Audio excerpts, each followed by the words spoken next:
Hello and welcome to the Basic LiDAR Handling using PDAL workshop for our virtual UWM GIS event.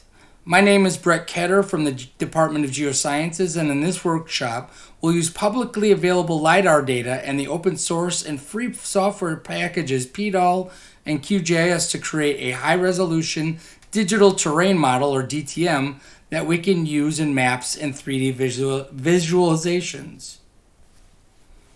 Before we get started, I'd like to give a big thank you to Paulo Raposo, Assistant Professor of Geovisualization in the Netherlands, for allowing us to use this particular tutorial. He did all the hard work on how to set it up and everything, and then we're just going to use it for this particular workshop. But what I did is I took it and I made it a bit more step-by-step as opposed to like written out. Which usually helps people who are a little unsure how to do things the first time.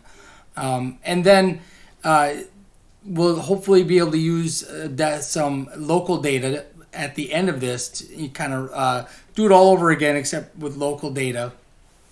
But again, a big thank you to Paulo for allowing us to use this particular tutorial. You should already have Anaconda and QGIS installed prior to this workshop, but I figured I'd just go through the websites really quickly so as to where to get the programs themselves. So the first thing you're going to need is the Anaconda package. Here on the individual edition, you just click download and away you go. You download it and right click install it.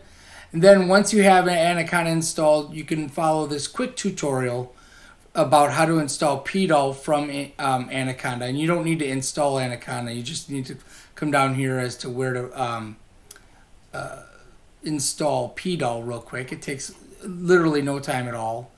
And then finally, you also need to install the latest version of QGIS, QGIS 3, which the version applicable for your particular computer, either the 32-bit or the 64-bit versions.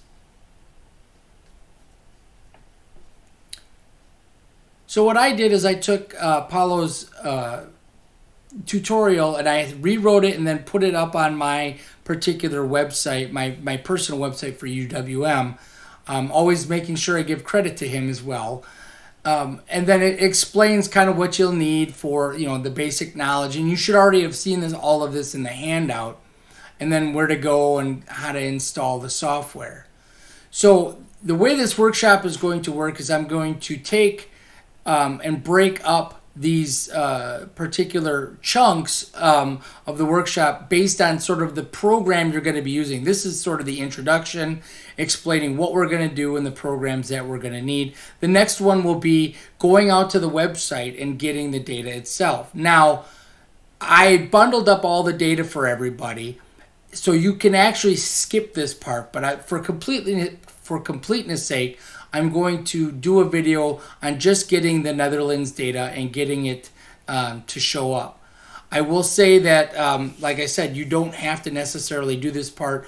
If you've already done it, you can kind of skip to the PDAL version part of it, getting it into PDAL and going from there.